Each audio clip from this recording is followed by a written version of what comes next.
W. Fitch Company, makers of those fine Fitch products, present the new Fitch Bandwagon, starring Alice Faye.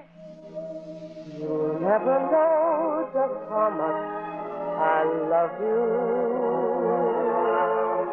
You'll never know just how much I care. And Phil Harris. Won't you come with me to Alabama? Let's go see my dear old mammy. She's frying eggs and broiling hammy. That sugar-cured hammy. That red gravied hammy. And that's what I like about the South.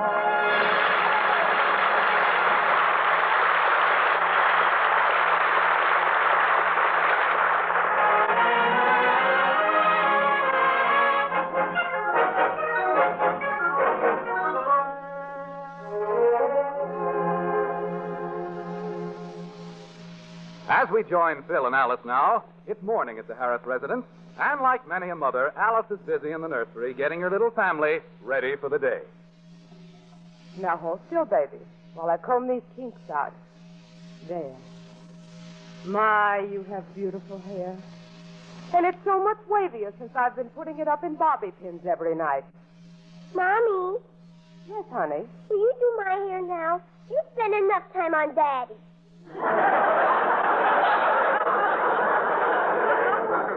Look, kid, when you start bringing home some cabbage, we'll concentrate on you.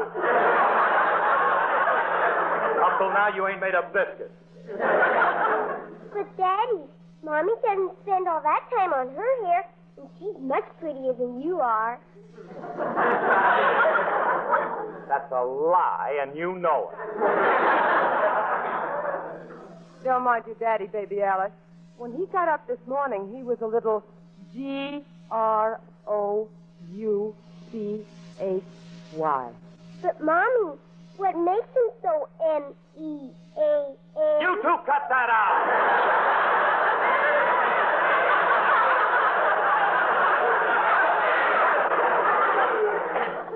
Now, if you have something to say, let me in on it. I'm the head man of this house. Oh, don't be so touchy. What do you mean, touchy? The last time you started spelling things, some doctor put me out of the room and we had baby Phyllis. Don't be ridiculous. Alice, why don't you go out and play with Phyllis? I'll do your hair later. Yeah, goodbye, baby Alice. So long, hotshot. Oh, Phil, are you wearing that coat today? Why don't you wear your sport coat? No, honey. That's too long. Phil, it's not too long. Please wear it. What, and hide my yellow shoes? Stop kidding. Hey, what are you all dressed up for? Oh, I thought I might take a run over to 20th Century Fox. They called me up yesterday. Oh. They called you up, huh? Look, kid, you don't want to make another picture. Well, I'm not saying I do, but you can't expect me to ignore them over at the studio. After all, they do have me under contract. Under contract. I've been under contract for years with Jackson, and it don't mean nothing. Break the contract. Well, all right. But if I do, they'll stop sending those checks every month. Oh, well, that's different. Put on your track shoes and get on over there. Be sarcastic. But, Alice, if you make another picture, who's going to take care of the house? And what about the kids? Oh, that's all right. Sissy will take care of everything. I know, honey, but who's going to do my hair?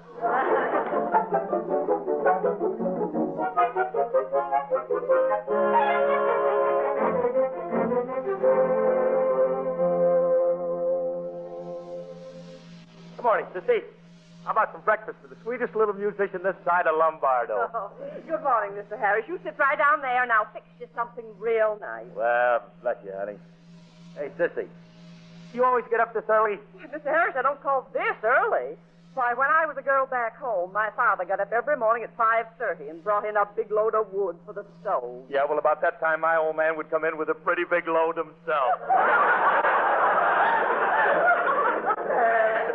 Aren't you excited about Mrs. Harris going to the studio this morning? Excited, Sissy? Yes, I'm so excited. I'm just overcome with emotion. Oh, you know, Miss Harris, I've always enjoyed Alice Faye so much in pictures. Why, I used to watch her in those love scenes with Tyrone Power, and I'd say to myself, wouldn't it be wonderful if that sweet little girl would marry some nice, clean-cut young fella like that?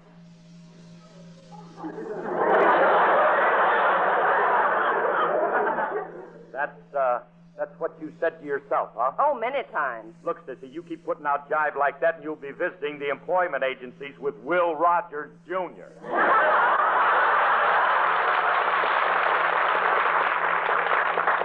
Oh, Mr. Harris, I didn't mean it that way. Why, when I was a girl, you've been my idea of a real man. Now don't try to make up with me, No, Sissy, you you rascal, you. Your coffee's bad, too. Oh. Look, I bet you still have plenty of dates on your day off, though, don't you? Oh, don't be silly, Mr. Harris. After a girl gets past 40, she transfers her affection from men to Sloane's liniments. How about another cup of coffee, Miss Harris? No, Sissy, I don't have the time. I got to get down to rehearsal. Bye now. Bye. Bye.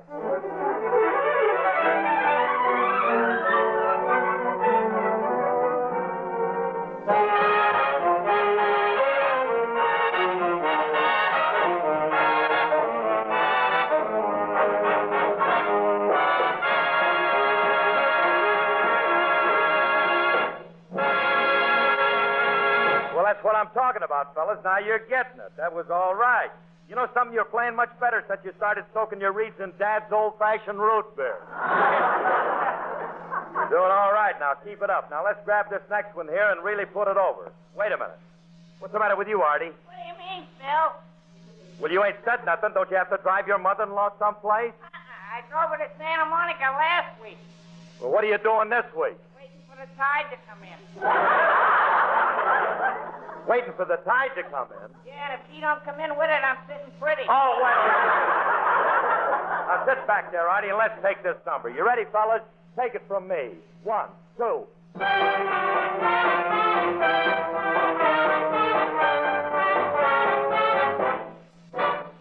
Way down among Brazilians, coffee beans grow by the billions, so they've got to find those extra cups of Phil. They've got an awful lot of coffee in Brazil. You can't get cherry soda cause they've got to sell their quota, and the way things look, I guess they never will. They've got a zillion tons of coffee in Brazil. No tea or tomato juice, you'll see. No potato juice, cause the planters down in Santos all say no, no, no. A politician's daughter was accused of drinking water and was fined a great big $50 bill. They've got an awful lot of coffee in Brazil.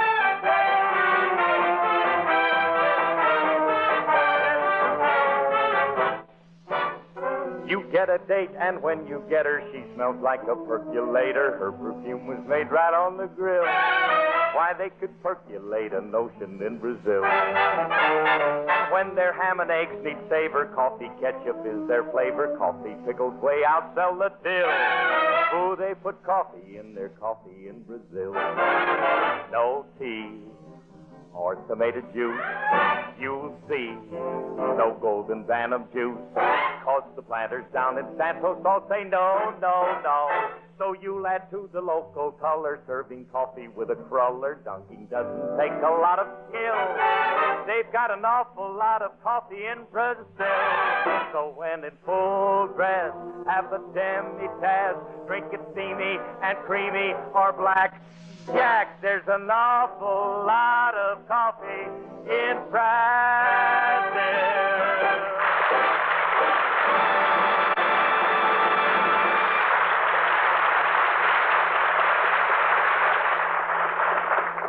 Ladies, for top-to-toe beauty, start at the top with your hair.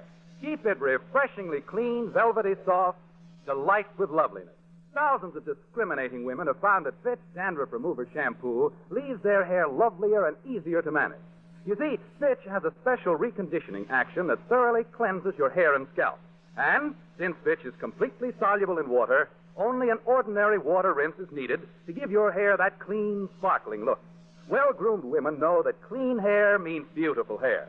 That's why so many use Fitch Dandruff Remover Shampoo, for it leaves their hair soft and glorious looking, jeweled with star-bright light. For beautiful hair, use Fitch Shampoo regularly each week. Buy a big, economical bottle of Fitch Dandruff Remover Shampoo at your drug or toilet goods counter, or have professional applications at your beauty or barber shop.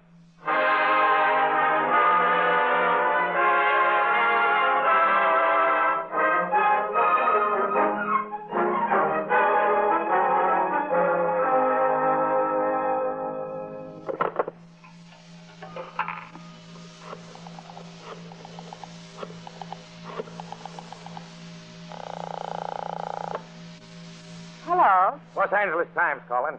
Yes. Are you Alice Faye? Yes. The big moving picture star? Well, yes. Are you the Alice Faye who's married to Phil Harris? Yes, I'm married to Phil Harris. You lucky girl, you. Well, it's you. Sure, it's me. Hey, how'd you make out the studio? Oh, well, honey, they have a wonderful story they'd like me to do. Yeah? What part does Don Amici play? No, Don isn't with them anymore. No? That's gratitude for you. He invents the telephone for him, and then when things get tough, they throw him out. Phil, you know that's not true. All right, so it's not true. Well, are you going to make the picture or aren't you? Oh, I don't know, Phil. They're sending George Markham, the producer, out to the house this afternoon to talk it over. All right. I got nothing against the outfit. What I want to know is why are they after you? Well, they must think I'm still good box office. Yeah, I thought they replaced you with Thunderhead, son of Flicker. Alice. No wonder why she hung up. Hey, Phil, is rehearsal over? Am I late? Late? Certain you're late, and rehearsal's over. Where you been anyway? Well, I had to get down to court this morning. Oh. I got a ticket last night for parking at the curb. What do you mean? You ain't got no car. I know, I was just laying there.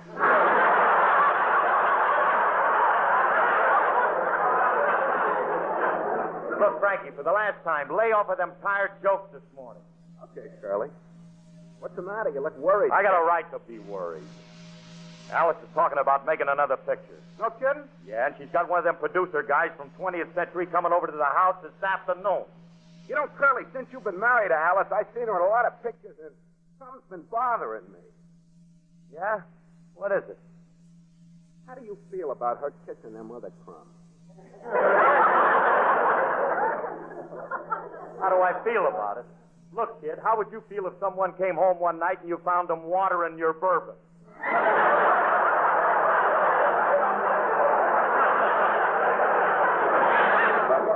Horrible thought. It's a horrible reading, too. Look, Curly, if she's making another picture, how come you ain't in it? Who, me? Yeah. Now's the time, kid. You're right. Besides, all them married people act together. Look at Laurence Olivier and Vivian Lee. And that other couple, Lum and Abner. Frankie, they're not married. Yeah, I forgot. They're sisters. But you get the idea. Play it smart, kid. Get Alice to work you in there. But I don't know nothing about that acting racket. Fake it. You didn't know nothing about music, and that never held you back. Yeah, I guess you're right. Look, Curly, you're getting one picture that'll make you. Why, I can see it now. Alice Faye, supported by Phil Harris. It's no use, Frankie. Her old lady's had that same dream for years. Look, Phil, there's nothing to it. Just do like all them foreign actors who come over here. Start throwing a little Shakespeare around and you're in. Huh? Yeah. These Hollywood producers always go for them monkeys from the legitimate theater. Yeah, but wait a minute. Who's Shakespeare? You know, the famous Beard of Avon. Oh, yeah, Monty Woolley. No. Shakespeare was a writer. You know, the stuff like, Alas, poor Yorick. I know him well. Yeah? Who's the guy Yorick? Well, he wasn't exactly a guy. He was a skull. No? Yeah. The part was played on the stage by John Carradine. Oh, yeah, but are you sure that they go for them Shakespearean actors, things, and pictures? Well, what do you mean that they go for Shakespeare? Look at Lost Weekend. Oh, yeah, I love that one.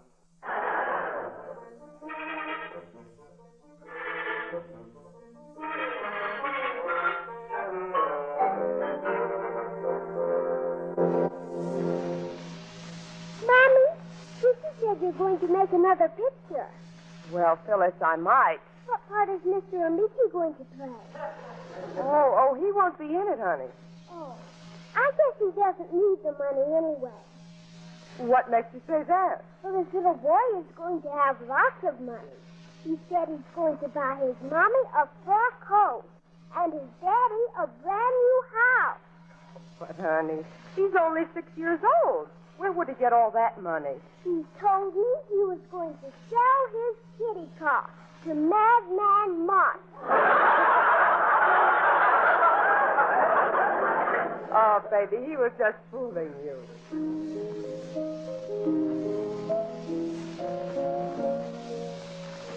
Why are you playing that piece, Mommy? Oh, it's a song I did in a picture once. Is it a pretty song? Well, it's a favorite of mine. See if you like it. You'll never know just how much I love you. You'll never know just how much I care. And if I tried, I still couldn't hide my love for you. You ought to know, for haven't I told you so? A million or more times you went away, and my heart went with you. I speak your name in my every prayer. If there is some other way to prove that I love you, I swear I don't know how. You'll never know if you don't know now.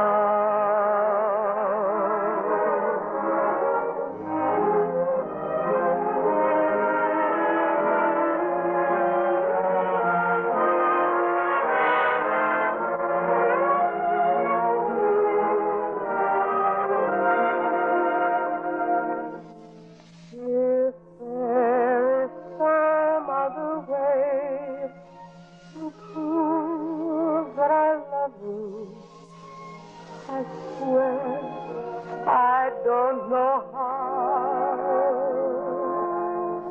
You'll never know if you don't know now.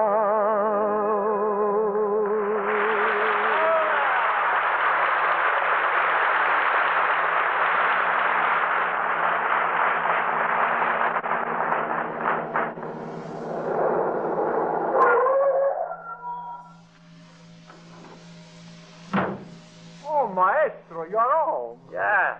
Hello, Luigi. The lawn's been keeping you busy? Oh, no, Maestro. All day long I've been working on the pear trees. Pear trees? Yeah, you know what that is, a pear. A pear is a banana with its girdle off.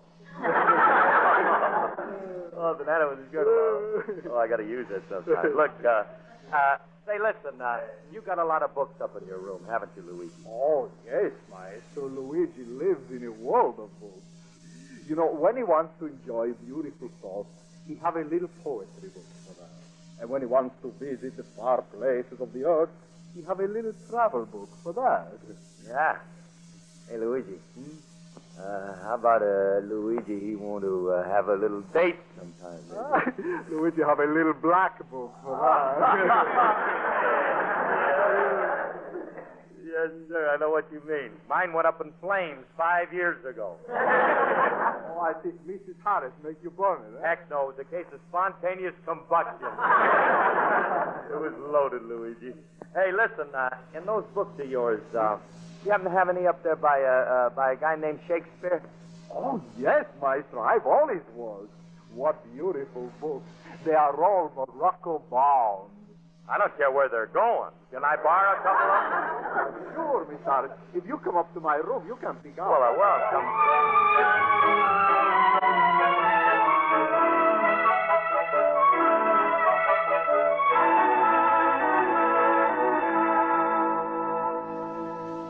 Mrs. Harris, What is it, sister? there's a Mr. Markham from the studio here to see you. Oh, yes. Come on in, George. I'm in here. Oh, hello, Alice. Gosh, it's good to see you again. You're looking great. Thanks, George.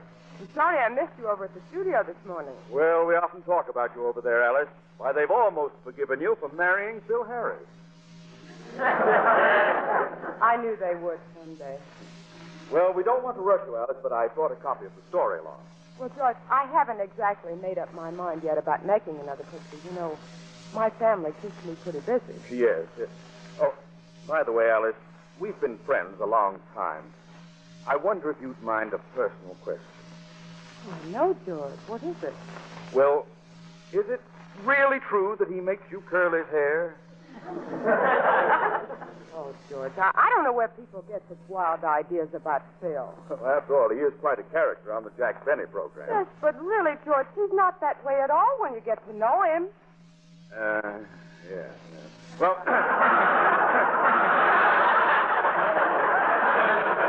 about the picture. Alice, I think this story fits you like a glove. Now, if we can get Ty Power to play the lead and do a rewrite on the... Hey, Alice, I'm home. Oh, Phil, come on in here. I want you to meet somebody. Phil, you know George Markham from 20th Century. Glad to see you, Phil. Alas, poor Yorick, I knew him. Well?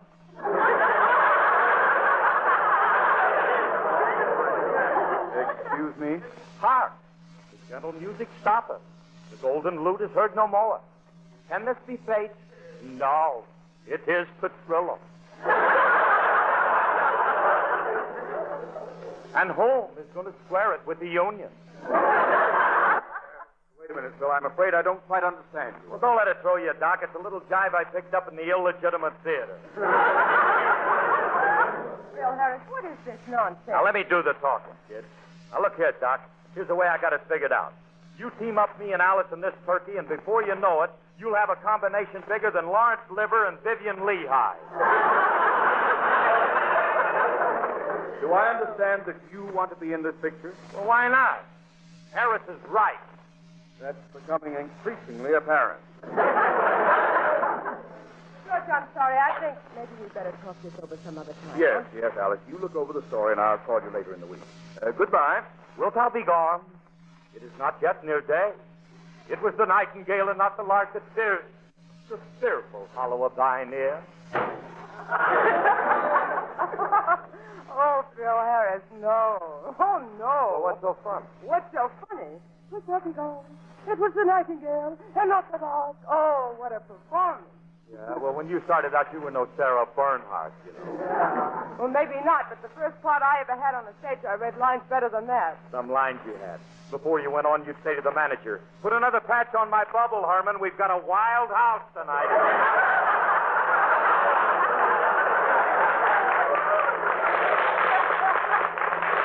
You know, I was never a bubble dancer. All right, I don't know. Well, never mind that nonsense. I did pretty well in pictures. How could you miss? All you ever did was to come out in 12 petticoats, kick your leg a couple of times, and holler, "Hello, Frisco. Hello, that's the only wish that you were here. And don't say Frisco. It's hello, San Francisco. Because I love them up there, and they love me up there. Hello, San Francisco. Anyway, before we were married, you used to see all my pictures 5 or 6 times. Well, certainly I did. I didn't want you to see them all by yourself. Oh, is that so? You made me go along to read you the titles. Well, I got a right to know what's going on. Well, anyway, I wish you hadn't tried to be so smart in front of George Markham. George Markham. Is he a genius or something? Well, he's held an important job over there for a good many years, and he'll be there for a good many more. Yeah, well, don't count on it, sister. A lot of other guys thought the same thing until last Tuesday.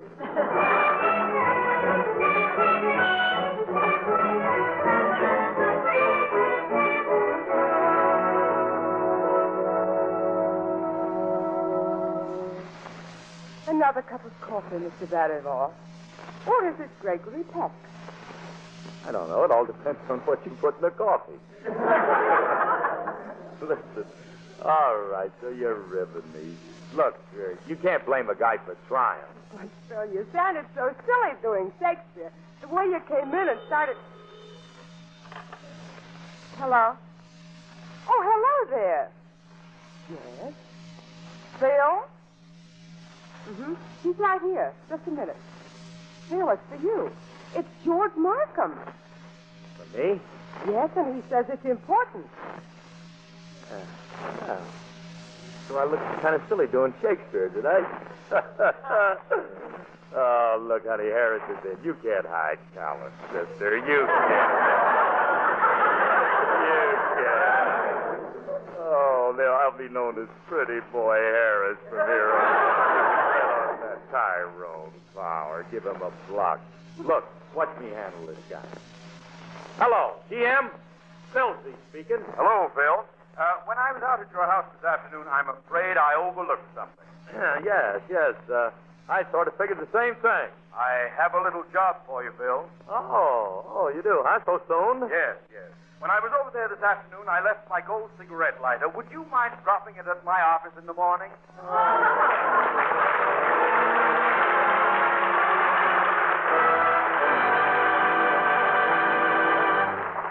Alice and Phil will be back in just a moment.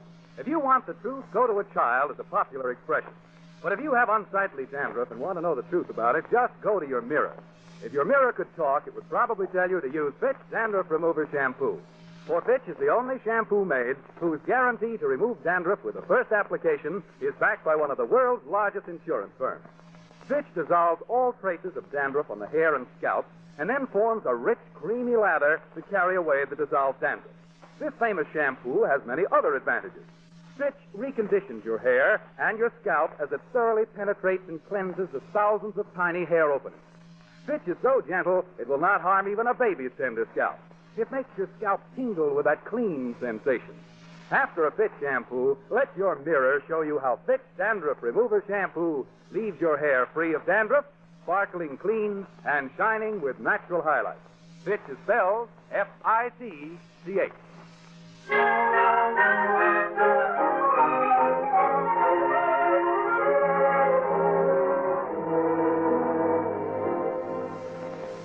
Daddy? What is it, baby Alice? I'm busy. Well, Luigi wants to know if he can have his Shakespeare books back. Can't you see that Daddy's still using them? Oh, Phil. Give the books back to Luigi. You can color pictures in something else.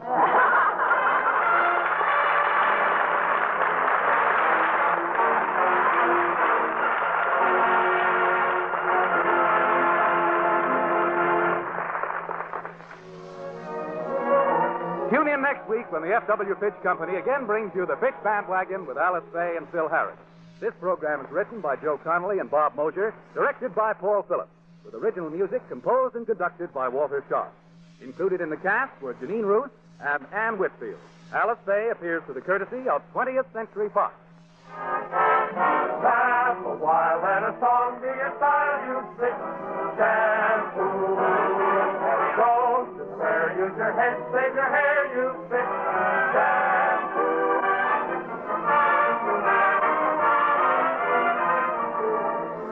After and between Fitch shampoo, after and between Fitch shampoo, after and between Fitch shampoo, after and between Fitch shampoo, after and between Fitch shampoos, you can keep your hair shining and manageable by using a few drops of Fitch's Ideal Hair Tonic every day. Fitch's Ideal Hair Tonic is not sticky or greasy, yet it gives your hair that well-groomed look. Bill Foreman speaking.